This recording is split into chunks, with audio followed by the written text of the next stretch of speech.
You cannot be serious. You expect me to sit next to her?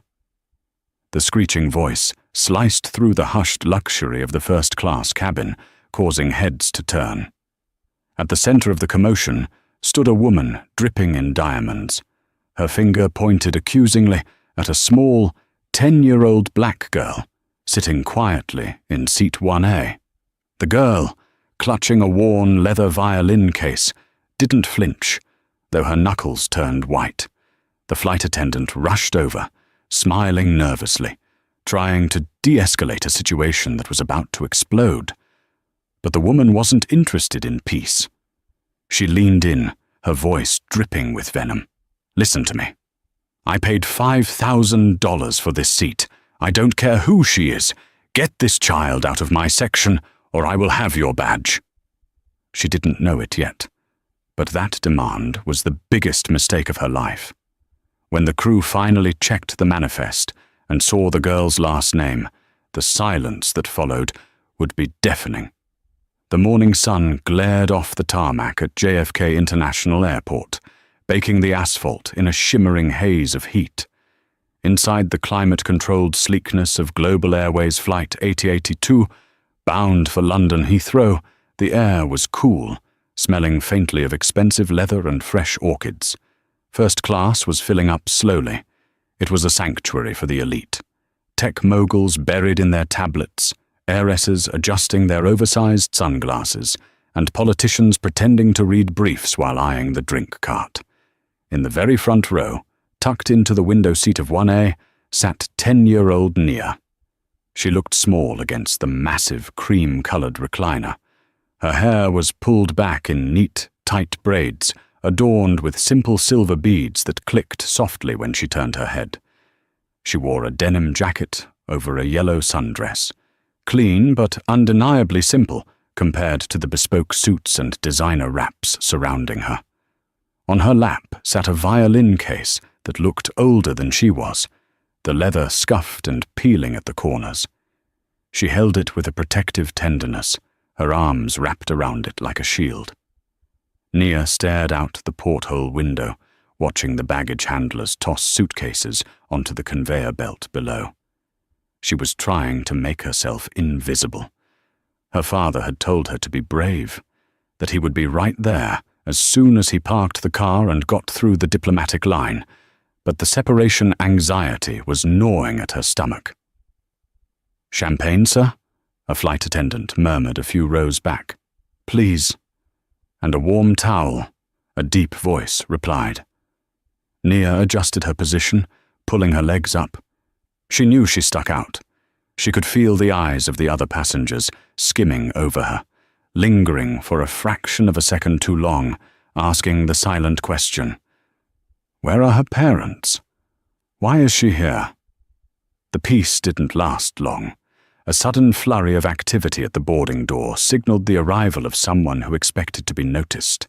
The heavy footsteps were accompanied by the jangle of metal bangles and the sharp clack, clack, clack of high heels striking the cabin floor with aggressive purpose. Finally, a woman's voice sighed, loud and theatrical. That lounge was absolutely dreadful today. The mimosa was practically warm. Nia didn't look up, shrinking further into her seat. The woman, Mrs. Patricia Cromwell, swept into the first-class cabin like a storm front. She was a woman of a certain age who fought time with expensive surgeries and even more expensive wardrobe choices.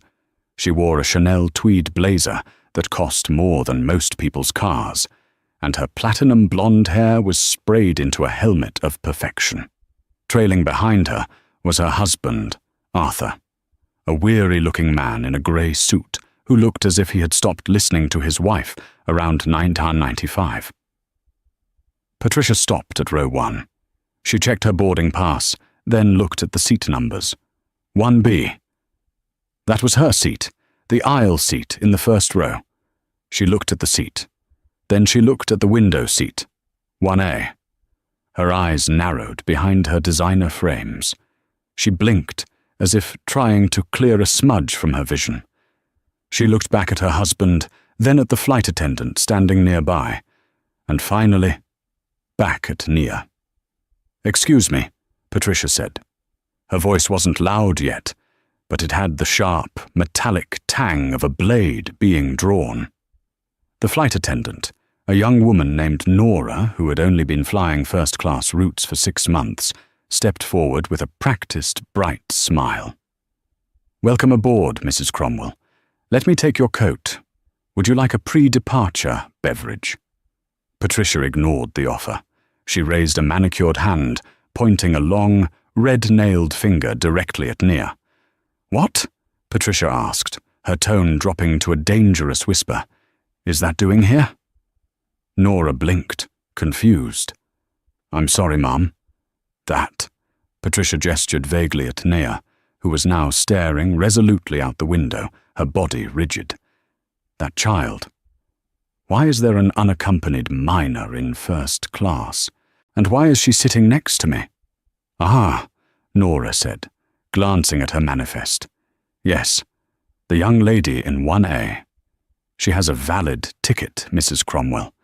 Please, if you'll just take your seat, we're looking at an on-time departure." Patricia laughed. It was a cold, humorless sound. "I don't think you understand. I don't sit next to children, especially not." She paused, her eyes raking over Nia's denim jacket and the scuffed violin case. "Children who clearly don't belong in this cabin. Look at her. She's probably a staff member's kid flying on a pass. It's unacceptable." Nia turned her head slowly. Her dark eyes were wide, filled with a mixture of fear and confusion. She had heard every word. "I have a ticket," Nia whispered, her voice trembling slightly. Patricia recoiled as if the girl had spit at her. "Don't speak to me!" she snapped. She whirled on Nora. "Get the purser, now! I am not sitting here until this situation is rectified. I paid $12,000 for a relaxing flight to London, not to babysit some charity case." Arthur Cromwell sighed, rubbing his temples. "Patricia, please, just sit down. It's only a 6-hour flight." "Be quiet, Arthur," she hissed without looking at him. "This is about standards. If we let them in, next thing you know, it'll be like a Greyhound bus in here." Other passengers were starting to stare. A tech CEO in 2A lowered his noise-cancelling headphones. A socialite in 3B peered over her sunglasses. The tension in the air was thick, suffocating. Nia hugged the violin case tighter. "Just wait for Daddy," she told herself. "Just wait." Nora, the junior flight attendant, was out of her depth. She could feel the heat rising in her cheeks. "Mrs. Cromwell, please," she tried again, keeping her voice low. "The flight is fully booked. Every seat in first class is taken. I cannot move the young lady." "Then move me," Patricia demanded. "Put me in the solo suite in row 4. I know it's usually reserved for crew rest or VIPs. "I'm afraid row 4 is occupied by Mr. Sterling," Nora said, gesturing to a man asleep with a hat over his eyes. Patricia's face flushed a deep, blotchy red. "Fine. Then move her back. Put her in economy. Or business. I don't care. Just get her out of my periphery." "I cannot downgrade a passenger involuntarily, Ma'am," Nora said, her smile straining. "Do you know who I am?" Patricia stepped closer, invading Nora's personal space. The scent of overpowering floral perfume filled the air. "My husband is on the board of trustees for the Hudson Group. We spend $500,000 a year with this airline. I am a Platinum Key member, and I am telling you right now that this child is disrupting my experience." "She hasn't made a sound, Patricia," Arthur muttered from behind her, looking mortified. "Her presence is the disruption," Patricia shouted, abandoning all pretense of civility. At that moment, the purser arrived. James was a veteran of the skies, a man in his 50s with salt and pepper hair and the patience of a saint, usually. He had been in the galley prepping the meal service when he heard the commotion. "Is there a problem here?" James asked, his voice a smooth, professional baritone. He stepped between Nora and Patricia, creating a physical barrier. Patricia turned her fury onto the new target. Finally, someone in charge. "James, is it? James, look at this." She gestured wildly at Nia. "I want this child removed from first class immediately. She is unaccompanied. She is improperly dressed. And frankly, I don't believe she paid for that ticket. It's probably a system error or some diversity upgrade." A gasp rippled through the cabin.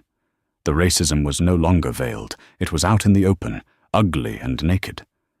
Nia felt tears pricking her eyes. She bit her lip, refusing to let them fall. She remembered her father's words. Dignity. Noah. Always dignity. Even when they go low. James stiffened. His professional mask slipped for just a second, revealing a flash of steel in his eyes. He looked at Noah, giving her a reassuring nod, then turned back to Patricia. "Mrs. Cromwell," James said, his tone icy. "The passenger in 1A has every right to be here. Her ticket is valid. Now I must ask you to take your seat. The cabin door is about to close." "I will not!" Patricia screamed. She grabbed her carry-on bag and slammed it onto the floor. "I am not sitting next to a street urchin. Look at that dirty case she's holding. It's probably full of contraband. Have you even checked it? It's a security risk." Nia looked down at her violin case. "It's a Stradivarius copy," she whispered, mostly to herself. "It's for the competition." "Don't lie to me!" Patricia lunged forward, her hand reaching out as if to snatch the case from Nia's lap. "Ma'am, do not touch the passenger," James barked, stepping in to block her hand. "This is assault!" Patricia shrieked, recoiling as if she'd been struck. "You touched me! I'll have you fired! I'll sue this entire airline into the ground!" The situation had spiraled completely out of control. The captain's voice crackled over the intercom, unaware of the drama. "Flight attendants, prepare for cross-check." "We aren't going anywhere," Patricia declared, crossing her arms. She stood in the aisle, blocking the path, her chin held high in defiant arrogance. "Not until you move her. Put her in the back where she belongs." James took a deep breath. He knew protocol. He knew he should call the gate agent and have Patricia removed for being disruptive. But he also knew the Cromwell name. They were powerful. A lawsuit from them could end his career, regardless of who was right. He hesitated, caught between moral duty and self-preservation. He looked at Nia. The girl looked terrified. "Ma'am," James said softly to Patricia, lowering his voice, "if I move her to business class, would that satisfy you?" Patricia smirked, a victorious, cruel smile. "Business? Well, it's still too good for her, but at least she'll be out of my sight. Yes. Move her. Now." James turned to Nia, his face full of apology. "Miss, I am so sorry. To avoid a delay, would you mind if we found you a nice seat in the next cabin? I'll make sure you get extra desserts. Please?" Nia looked at James. She looked at the smirking face of Patricia. She looked at the empty seat next to her, where her father was supposed to be. She slowly unbuckled her seatbelt. She didn't want to cause trouble. She just wanted to get to London for her recital. If moving meant the shouting stopped, she would move. She stood up, clutching her violin case. She looked small, fragile, and utterly defeated. "Good," Patricia huffed, smoothing her blazer. "About time someone showed some common sense." "Wait." The voice came from the front of the cabin, near the cockpit door. It wasn't loud, but it carried a weight that instantly silenced the room. A man had just emerged from the lavatory at the front of the cabin. He was tall, wearing a simple black t-shirt and dark jeans. He had a short beard and tired eyes, but his posture was upright, commanding. He had been drying his hands on a paper towel, watching the last 30 seconds of the interaction. He walked over to row 1, stepping past James, past Patricia, and stopped directly in front of Nia. "Daddy," Nia breathed, relief washing over her face. The man placed a gentle hand on Nia's shoulder, guiding her back down into seat 1A. "Sit down, Nia. You aren't going anywhere." Patricia scoffed. "And who do you think you are? The chauffeur?" The man turned slowly to face Patricia. His eyes were dark and unamused. He didn't look angry. He looked disappointed, which was somehow worse. "I'm her father," the man said calmly, "and I believe you're in my seat." He pointed to 1B, the seat Patricia had claimed. "Actually, I think you're in my way." "Excuse me?" Patricia laughed, looking to James for backup. "James, tell this man to move his child. We had a deal." James looked at the man in the black t-shirt. He squinted. The face was familiar, very familiar. But out of context, without the suit and tie, without the press briefing backdrop, James couldn't place it. "Sir," James began tentatively, "we have a situation here. Mrs. Cromwell is a Platinum Key member, and she is uncomfortable sitting next to a minor. I was just trying to facilitate." "You were trying to facilitate bullying," the man cut him off. He didn't raise his voice. He simply stated the fact. "You were about to downgrade a child who has a valid first-class ticket because a bigot yelled at you." "Bigot!" Patricia shrieked. "How dare you! Arthur, do something." Arthur stayed seated, looking at his shoes. "I demand to see the captain," Patricia yelled. "I want both of you off this plane. You and your little brat. I know the owner of this airline. I had dinner with the CEO last month." The man in the black t-shirt tilted his head slightly. A faint, ironic smile touched his lips. "Did you?" the man asked. "That's interesting, because I don't recall having dinner with you." The silence that followed Christopher Hale's statement was heavy, pressurized, and absolute. It hung in the cabin like smoke. Patricia Cromwell blinked, her mouth slightly ajar. The gears in her mind ground audibly as she tried to process what the man in the black t-shirt had just said. "I don't recall having dinner with you." Then she laughed. It was a sharp, barking sound that shattered the tension, but only for a moment. "Oh, that is rich," Patricia cackled, looking around the cabin as if inviting the other passengers to share in the joke. "Did you hear that, Arthur? He thinks he's the CEO. Look at him." She gestured wildly at Christopher's attire, the worn denim, the simple smartwatch, the scuffed sneakers. "You think the CEO of Global Airways flies commercial in a t-shirt? You think he sits in row 1 with a child like that?" She turned back to Christopher, her face twisted in a sneer. "You're a liar. You're just some entitled nobody trying to scare me. I bet you used miles to buy these tickets. I bet you're drowning in debt just to sit here for 5 minutes." Christopher didn't blink. He didn't raise his voice. He simply held his ground, his hand resting protectively on Nia's shoulder. Nia looked up at her father, her eyes wide.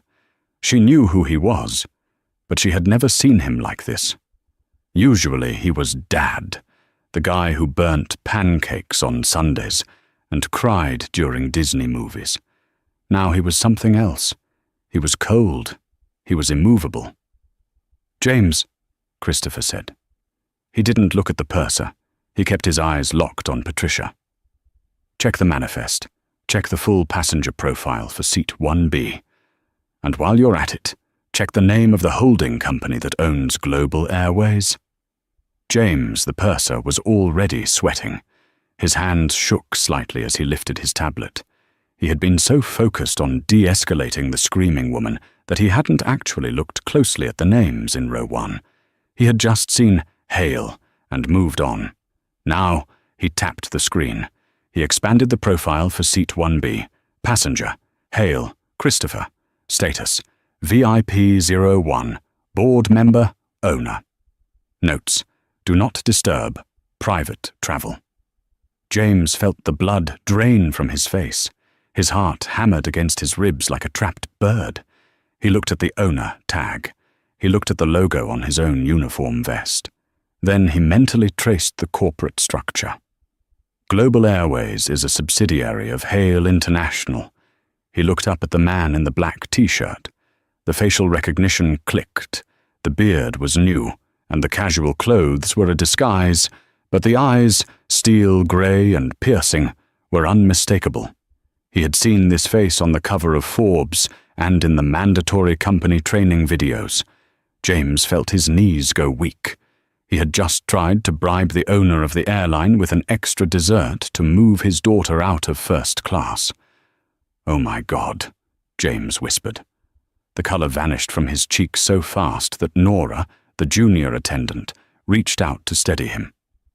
"Well," Patricia demanded, tapping her foot, "tell this fraud to move so I can sit down. My champagne is waiting." James stepped forward. His demeanour had changed instantly. The conciliatory, customer service mask was gone, replaced by the sheer terror of a man watching his pension evaporate. "Mrs. Cromwell," James said, his voice trembling but loud enough for the first few rows to hear. "The gentleman is correct." Patricia froze. "Excuse me." "This is Mr. Christopher Hale," James announced, his voice gaining strength as he realized his only salvation lay in total loyalty to the man in the t-shirt. "He is the chairman and majority shareholder of Hale International, which owns Global Airways. He owns the plane, ma'am." A collective gasp ripped through the first-class cabin. The tech CEO in 2A took off his headphones entirely. The socialite in 3B lowered her sunglasses to the tip of her nose. Patricia's face went slack. She looked at Christopher. She looked at James. She looked at Arthur. "That's impossible," she stammered, her voice losing its shrill edge, replaced by a frantic wobble. Look at him. He's wearing jeans." "I'm on vacation," Christopher said smoothly. "Or I was trying to be, until you decided to attack my daughter." "I didn't attack her," Patricia backpedaled, her hands flying up. "I was just expressing concern about the seating arrangements. It was a misunderstanding. I thought she was lost." "You called her a street urchin," Christopher said. His voice was quiet, but it carried to the back of the galley. "You said she didn't belong. You tried to physically grab her property. You demanded she be moved to the back of the plane because you didn't like the way she looked." "I was stressed," Patricia cried, her eyes darting around the cabin, looking for allies. She found none. The other passengers were looking at her with a mixture of disgust and glee. "The lounge was terrible. The heat. Arthur, tell him. Tell him I get low blood sugar." Arthur Cromwell, who had been trying to merge with the leather upholstery of his seat, finally spoke, but he didn't defend her. "Patricia," Arthur mumbled, wiping sweat from his forehead. "Shut up." "What did you say to me?" She whipped around, shocked. "I said shut up," Arthur hissed. He looked at Christopher, his face pale. "Mr. Hale, I apologize. I had no idea. We honor your business. My firm handles logistics for your European division. Please don't hold this against the firm." "Arthur!" Patricia shrieked. "You're apologizing to him. He's probably lying. Anyone can change a name on a computer. James, call the captain. I want the captain here right now to verify this." Christopher sighed. He looked tired. "Actually, that's a good idea. James, get Captain Reynolds." "Yes, sir. Immediately, sir." James practically ran to the cockpit door. Naya tugged on her father's sleeve. "Daddy," she whispered. "Everyone is looking at us." Christopher crouched down, ignoring the chaotic woman screaming behind him. He looked Naya in the eyes. "I know, baby. I'm sorry. I promised you a quiet flight to London for the recital. I failed on that part. But I need you to know something. You belong in this seat. You earned this seat. You practiced for 4 hours a day for 3 years to get that scholarship that invited you to London. This isn't my money getting you there. It's your talent. Don't you ever let anyone make you feel small. Do you understand?" Nia nodded slowly, clutching her violin case. "Yes, Daddy." "Good." Christopher stood up and turned back to Patricia, just as the cockpit door opened. Captain Reynolds stepped out. He was a large man, with broad shoulders and 4 gold stripes on his epaulets. He looked stern, his brow furrowed. "What is the problem back here? We are missing our slot." Patricia lunged at him. "Captain, thank God! These people are imposters. This man claims to own the airline and is refusing to let me take my seat. Arrest him." Captain Reynolds looked at Patricia. Then he looked past her. His eyes landed on Christopher Hale. The captain didn't ask for ID. He didn't check a manifest. His posture instantly snapped from annoyed authority to respectful deference. He straightened his tie and nodded sharply. "Mr. Hale," the captain said warmly, "I didn't realize you were on the rotation today. Welcome aboard, sir. Is everything satisfactory?" The final nail in Patricia's coffin had been hammered in. Patricia made a sound like a deflating balloon. She staggered back, bumping into the beverage cart. "You know him?" "He signs my checks, ma'am," Reynolds said dryly. Then he looked at Christopher, his expression darkening. "Sir, is this passenger disturbing you?" Christopher looked at Patricia. He looked at her diamonds, her tweed jacket, and the sheer, ugly entitlement etched into her face. "Disturbing is an understatement, Captain," Christopher said. "She has verbally abused my daughter, abused your crew, delayed the flight, and made threats. I want her off my plane." "You can't do that!" Patricia screamed. The reality of the situation was crashing down on her, but her ego refused to let her accept defeat. "I paid for this ticket. I have a contract. You can't just kick me off because I made a comment." "It wasn't a comment," Christopher corrected her. "It was hate speech and harassment. And regarding your ticket, Global Airways reserves the right to refuse carriage to anyone who poses a threat to the safety or comfort of other passengers or crew. Section 4, Paragraph 2 of the Terms of Service. You accepted it when you bought the ticket." "I am not a threat," Patricia yelled. "I am a Platinum Key member." "Not anymore," Christopher said calmly. He pulled out his phone. "I'm revoking your status, effective immediately, and I'm banning you from Global Airways and all partner airlines. Lifetime ban." Patricia's jaw dropped. "You can't." "I just did. It's done." He tapped his screen. "Now get off." "No." Patricia grabbed the armrest of seat 1B.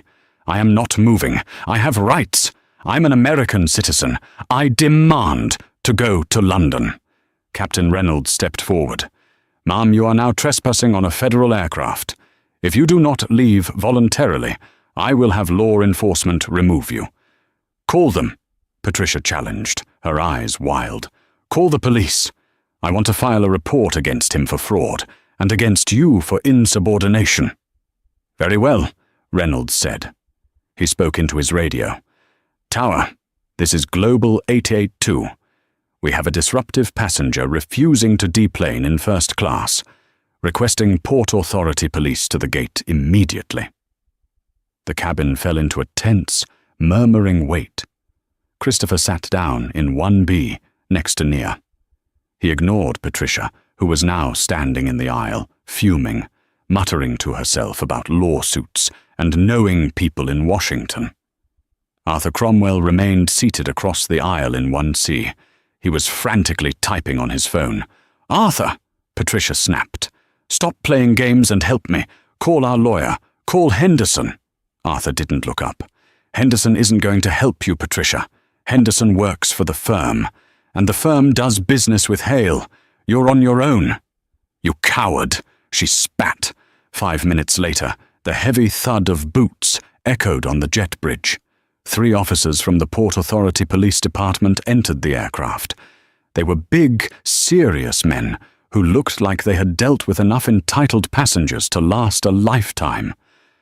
"Who's the problem?" the lead officer asked, scanning the cabin.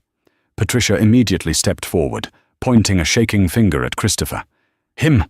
That man! He's impersonating an airline executive. He stole my seat. He's threatening me." The officer looked at Christopher. Christopher didn't stand up. He simply reached into his pocket and pulled out a sleek, black identification card with a gold chip and the Global Airways holographic seal. He handed it to the officer. The officer looked at the ID. He looked at Christopher. He nodded respectfully and handed it back. "Mr. Hale," the officer said. "Sorry for the trouble." He turned to Patricia. "Ma'am, grab your bags. Let's go." "What?" Patricia shrieked. "You're arresting me? Did you not hear me? He is lying." "Ma'am, the captain of the aircraft has ordered you off. That is a federal order. You are interfering with a flight crew. That is a felony. Now you can walk off, or we can drag you off. Your choice." Patricia looked around the cabin. She saw the faces of the other passengers. Some were filming with their phones, others were shaking their heads. No one was on her side. The illusion of her power had completely evaporated. "Fine," she hissed, straightening her blazer with a sharp tug. "Fine. I don't want to fly on this garbage airline anyway. It's gone downhill. The service is trash." She grabbed her Louis Vuitton carry-on from the overhead bin, nearly hitting Nora in the face with it. "Come on, Arthur," she commanded, marching toward the door. Arthur didn't move. Patricia stopped at the cabin door. She turned back. "Arthur, let's go. We'll take the private jet. I don't know why we didn't take it in the first place." Arthur looked up. His face was grey, but his eyes were resolved. "We don't have a private jet, Patricia," Arthur said, his voice weary. "We rent one occasionally, and I'm going to London for the merger meeting. If I miss this meeting, the firm goes under. I'm staying." "You—" Patricia's voice failed her. "You're staying? With them?" "I'm staying on the flight I paid for," Arthur said, buckling his seatbelt. "Goodbye, Patricia. I'll see you when I get back." "Maybe." The silence that followed was brutal. Patricia stood there, stripped of her husband, her status, and her dignity.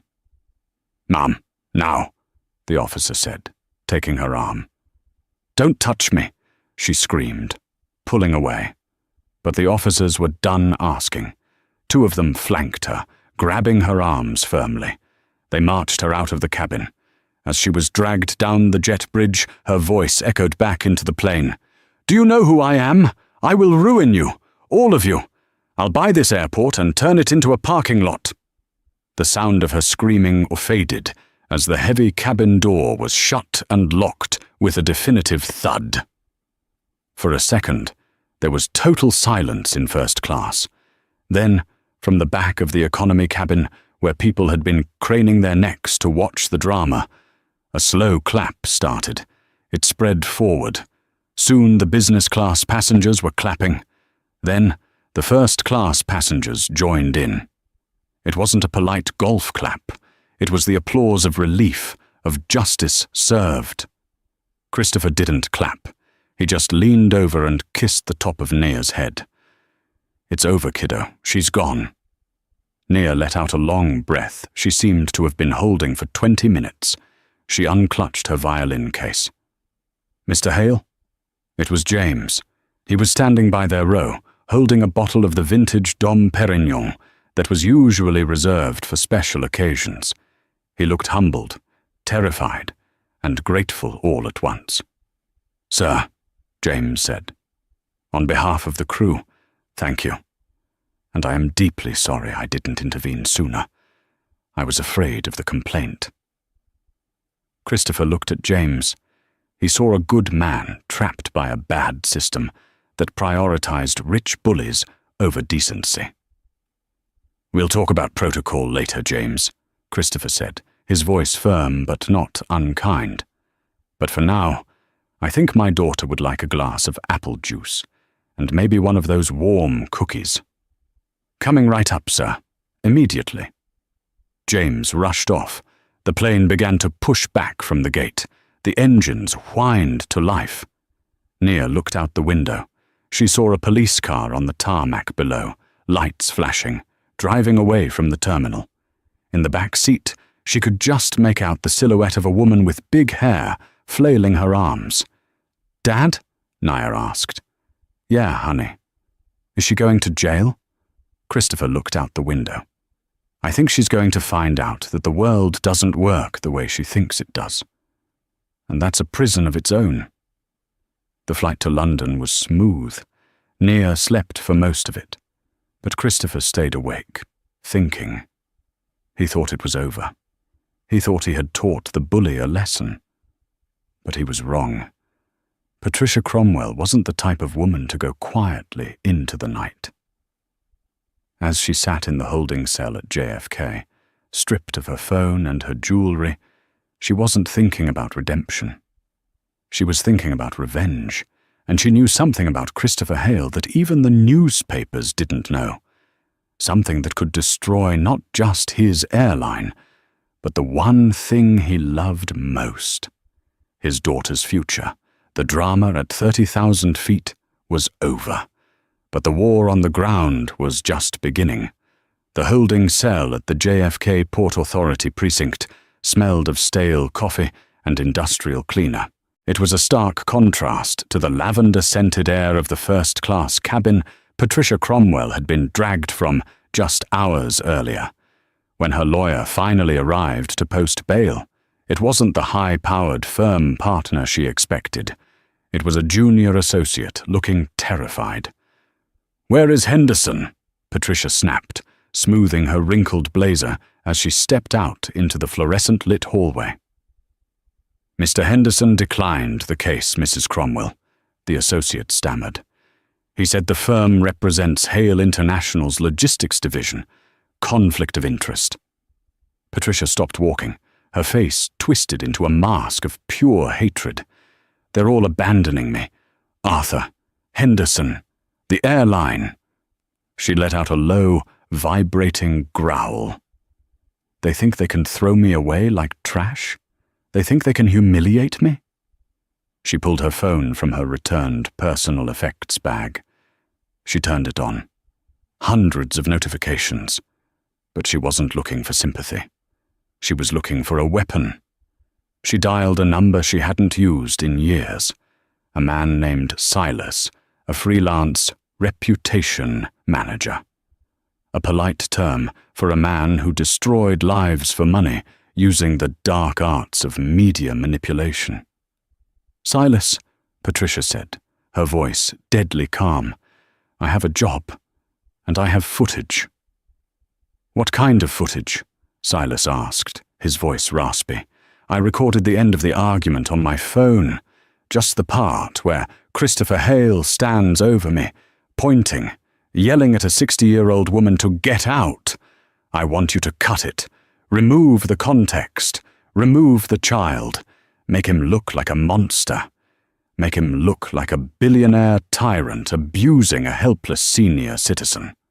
That's expensive, Patricia. Hale has a big legal team. I don't care about the money. I want to burn him down. I want his stock to tank. And most of all," Patricia's eyes narrowed as she walked out into the humid New York night, "I want to destroy that little girl's trip, find out where she's playing in London, and kill it." 5 hours later, Christopher and Nia landed in London. They were exhausted, but in high spirits. The unpleasantness of New York felt a world away. A private car whisked them through the rainy grey streets of London to the Savoy Hotel. Nia was practically vibrating with excitement. "Do you think the judges will like the Bach piece?" Nia asked, bouncing on the plush leather seat of the Mercedes. "I practiced the vibrato just like Mr. Kovan told me." Christopher smiled, looking at his daughter. This was why he worked so hard. This innocent joy. "They're going to love it, Nia. You're going to be the star of the Royal Youth Strings Showcase." They checked into their suite. Christopher ordered room service, fish and chips for Nia, a double espresso for himself. He turned on the TV to check the financial news, a habit he couldn't break. He expected to see boring stock tickers. Instead, he saw his own face. The headline on the screen, in bold red letters, read, "Airline Tycoon Attacks. Elderly Passenger, Exclusive Video." Christopher froze. The coffee cup halfway to his mouth lowered slowly. On the screen, a grainy video played. It was clearly shot from a low angle, likely from a phone resting on a lap. The video showed Christopher standing over Patricia. The angle made him look 7 feet tall, menacing. It showed him pointing. The audio was crisp. "I'm banning you. Get off my plane. I'm revoking your status." Then it cut to Patricia, looking small and fragile in the frame, crying out, "I have rights. Don't touch me." The video ended there. It didn't show the racism. It didn't show the abuse of Ner. It didn't show the captain backing him up. It was a masterclass in deceptive editing. The news anchor's voice was grave. Shocking scenes today aboard Global Airways Flight 8A2. CEO Christopher Hale was filmed verbally assaulting a long-time patron, Mrs. Patricia Cromwell, over a seating dispute. Sources say Mrs. Cromwell, a philanthropist and grandmother, was forcibly dragged off the plane after Mr. Hale demanded her seat for a family member. "Dad?" Nia asked, holding a French fry. "Why are you on TV?" Christopher grabbed the remote and turned the TV off instantly. His heart was hammering against his ribs. "It's nothing, honey. Just business stuff. Eat your dinner." His phone began to buzz. Then it rang. Then it buzzed again. It was a relentless avalanche. He looked at the screen. 15 missed calls, PR team. 4 missed calls, board of directors. 200+ emails. He picked up the phone, dialing his chief of communications, a woman named Diana. "Diana, what is happening?" Christopher demanded, pacing the suite. "That video is a lie. It's edited." "It doesn't matter if it's a lie, Chris." Diana's voice was tight, bordering on panic. "It's viral. It has 20 million views in 2 hours. Twitter is melting down. The hashtag #LostBoycottGlobal is trending #1 worldwide. People are saying you threw an old lady off a plane to give her seat to your mistress or your brat." "My brat," Christopher roared. "That's my daughter, and that woman called her a racial slur." "The video doesn't show that, Chris," Diana shouted back. "The narrative is set. The board is freaking out. The stock dropped 4% in after-hours trading. They are calling for an emergency meeting. They want you to step down pending an investigation." Christopher felt the room spin. "Step down? I own the damn company. Public opinion owns you right now, and it gets worse." "How can it get worse?" "The Royal Youth Strings Showcase," Diana said softly. "The organizers just issued a statement. They're reviewing their participant list in light of recent allegations. They don't want the controversy, Chris. They're going to cut Nia." Christopher looked at Nia.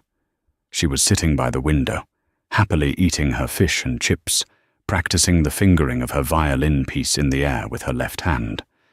She had no idea that the world was currently debating whether her father was a monster and whether she deserved to exist in their space. "Fix it," Christopher whispered, his voice shaking with rage. "Release the full cabin footage, the security cams." "We're trying," Diana said. "But the data from the aircraft hasn't been offloaded yet. It's on a hard drive in the cockpit. We need a technician to physically get on the plane at Heathrow, but the police have impounded the aircraft as a crime scene because Patricia filed an assault charge in New York." "She what?" "She sued you, Chris, for assault and emotional distress. It freezes the evidence. We are locked out." Christopher sank onto the sofa. He was a billionaire. He had armies of lawyers. But against a viral lie and a frozen legal system, he was helpless.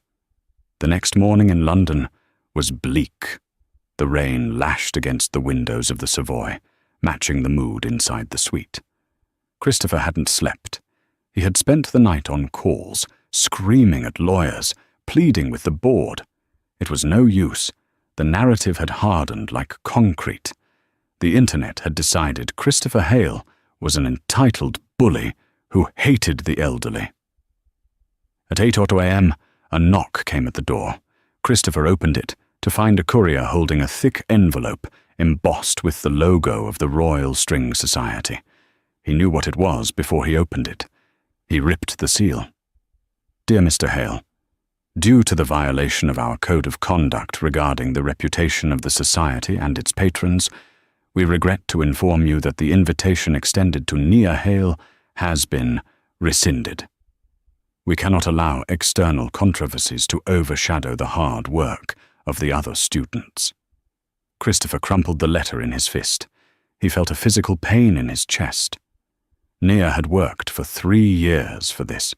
She had missed birthday parties to practice. She had played until her fingers bled. Dad! Nia was standing in the doorway of her bedroom, wearing her pajamas. She held her tablet. Her eyes were red and puffy. I saw the internet, she whispered. Christopher's heart broke. Nia, don't look at that stuff. It's all lies. They're saying mean things, she sniffled, walking over to him. They're saying I'm a diversity hire. They're saying I can't play. They're saying you paid the judges. She looked up at him, tears spilling over. Did you buy my spot, Dad? Is that why I'm here? No! Christopher dropped to his knees, grabbing her shoulders. No, Nia. You listen to me. You are a prodigy. You are brilliant. This is that mean lady from the plane. She's trying to hurt us because she's angry. The competition sent an email to my iPad, Nia said, her voice trembling. They said I can't play tonight. She collapsed into his arms, sobbing.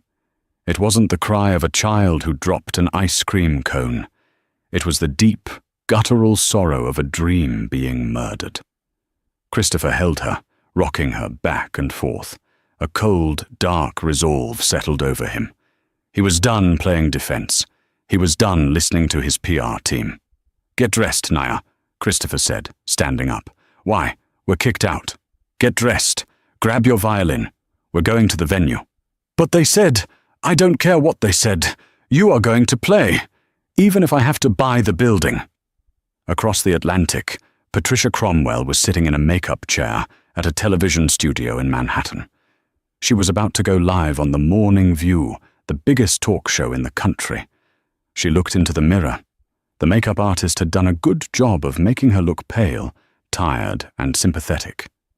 Patricia practiced her sad face. You're on in 5, Mrs. Cromwell, the producer said. Patricia smiled inwardly. This was it, the victory lap. The segment began. The host, a woman named Barbara, leaned in with exaggerated concern. Patricia, tell us what happened on that plane. It must have been terrifying. Patricia dabbed at her dry eyes with a tissue. Oh, Barbara, it was horrific. I simply asked if I could switch seats because of my sciatica. And he just snapped. He started screaming about how he owned the world. He had his bodyguards drag me, a 60-year-old woman, down the aisle like a criminal. And the child? Barbara asked. The child was laughing, Patricia lied smoothly. Mocking me. It was clear she learns it from her father. It was a display of pure, unchecked privilege. The audience gasped. And now? Barbara asked. Now I am suing, Patricia said, her voice gaining strength.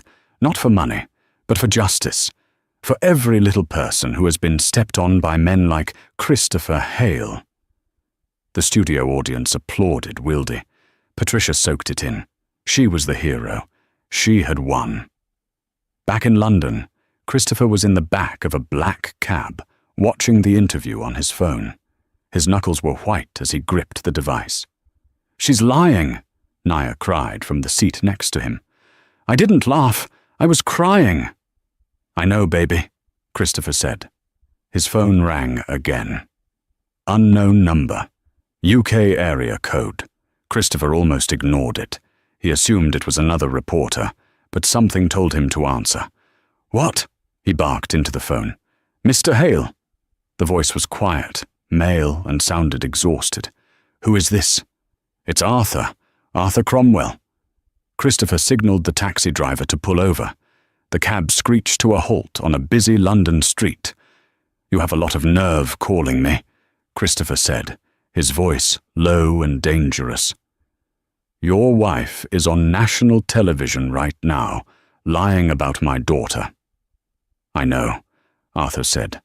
I'm watching it in my hotel room. It makes me sick. Then do something about it, Arthur. Or are you as spineless as you looked on the plane? There was a long silence on the other end of the line. I'm not spineless, Mr. Hale, Arthur said. I'm just tired. I've been tired for 30 years. She's been like this my whole life. Bullying waiters, getting staff fired, treating me like an accessory. But what she did to your little girl that crossed a line, I can't come back from. Why are you calling me, Arthur? Because I have something you need, Arthur said. When Patricia started screaming, I didn't just sit there. I turned on my phone, Mr. Hale, but I didn't put it in my lap. I held it up. I recorded everything. From the moment she called your daughter that name to the moment she lied to the police. Christopher's breath hitched. You have the unedited footage? I have everything, including her admitting to the police that she lied. Arthur, Christopher said, his voice intense. If you give me that video, you are destroying your wife. You know that, right? She destroyed herself a long time ago, Arthur said, his voice sounding strangely free. I'm at the Hilton on Park Lane. Come get the phone. Or, better yet. What? I can upload it. Right now, I can tag the news station she's currently on. Christopher looked at Naya. She was wiping her eyes, clutching her violin case. Do it, Christopher said. Burn it down, Arthur. The studio lights of the morning view felt warm and inviting to Patricia Cromwell. She sat back in the plush armchair, wiping away a practiced tear. It's not just about me, she told Barbara, the host. It's about safety. That man is a tyrant who thinks his money puts him above the law. Barbara nodded sympathetically. You are so brave, Patricia. But suddenly, the energy in the room shifted. A producer whispered frantically into Barbara's earpiece. The host's expression hardened, her sympathy evaporating instantly. Hold on, Barbara interrupted, holding up a hand. Patricia, we have breaking news. A video has just been uploaded to social media. By your husband. Patricia's smile faltered. Arthur? Poor Arthur. He's probably trying to defend me. Let's watch, Barbara said coldly. The massive monitor behind them flickered to life. It wasn't a grainy clip. It was high-definition footage from Seat 1C. The audio was crystal clear. The audience watched in horror as the real Patricia appeared on screen, screaming at Nia on the plane. Get this child out of my section. She looks like a street urchin. She's probably carrying drugs. The studio audience gasped.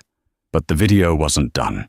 It cut to the police station, where Patricia leaned close to Arthur, whispering with a venomous sneer. I'm going to ruin him, Arthur. I'll cry on cue. People are stupid. They'll believe the tears. The clip ended. The silence in the studio was absolute. Patricia stared at the screen, her blood running cold. That's a deep fake. It's AI. Barbara looked at her with pure revulsion. People are stupid. Is that what you think of us? It's a lie, Patricia shrieked, standing up. My husband is senile.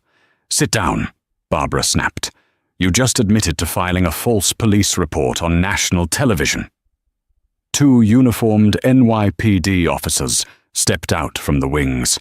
The broadcast didn't cut away. Millions of people watched as the officers handcuffed Patricia live on air. She screamed, blaming Arthur, blaming the airline, but no one was listening anymore. As she was dragged off the set, her reputation was incinerated. 4,000 miles away in London, the rain had stopped. Christopher and Naya stood breathless at the entrance of the Royal Festival Hall, blocked by a stern security guard. "No entry," the guard said. The organizers rescinded the invitation. Christopher didn't argue. He simply held up his phone, playing the live stream of Patricia's arrest. The guard watched the woman being handcuffed. He looked down at Nia, small and trembling in her yellow dress, clutching her violin case. The guard stepped back and unhooked the velvet rope. "Go get 'em, miss." They sprinted through the lobby and burst into the backstage wings, just as the announcer was awkwardly apologizing to the audience for the missing performer. "She's here," Christopher shouted. The head judge, who had also just seen the news on his tablet, gave a vigorous nod. Nia walked onto the massive stage. The spotlight blinded her, and the silence of 2,000 people weighed heavy on her shoulders. She felt small, but then she looked into the wings and saw her father giving her a thumbs up. She tucked the violin under her chin and closed her eyes. She didn't play for the judges. She played for the girl in seat 1A who had been told she didn't belong. The first notes of Bach's chaconne rang out, deep, mournful, and furious. Her fingers flew over the strings, pouring every ounce of her pain and triumph into the music. It was a flawless performance. When she struck the final chord, the hall didn't just clap, it exploded. People jumped to their feet, roaring their approval. Naya Hale had arrived. The fallout was swift. Patricia Cromwell was denied bail and spent 6 months in Rikers Island awaiting trial for fraud and perjury. She lost her board seats, her fortune, and her friends. Arthur divorced her, sold their penthouse, and moved to a quiet cottage in Maine to fish, finally finding peace. Global Airways introduced the Naya Protocol, giving flight crews absolute power to ban discriminatory passengers instantly. As for Nia, she won the competition. She went back to being a normal kid who loved pizza and video games, but she never forgot the lesson of Flight 882. She learned that true class isn't about the price of your ticket, it's about the content of your character. This story reminds us that arrogance is a heavy burden that eventually crushes those who carry it. Patricia thought her wealth made her untouchable, but she learned that in the age of cameras and karma, the truth always finds a way out. Christopher Hale showed us that a father's love is the ultimate power, capable of turning a moment of humiliation into a symphony of justice. If you enjoyed this story of instant karma, please hit that like button. It really helps the channel. Don't forget to share this video with someone who needs a reminder that bullies never win in the end. Subscribe and ring the bell so you never miss a story. Thanks for watching.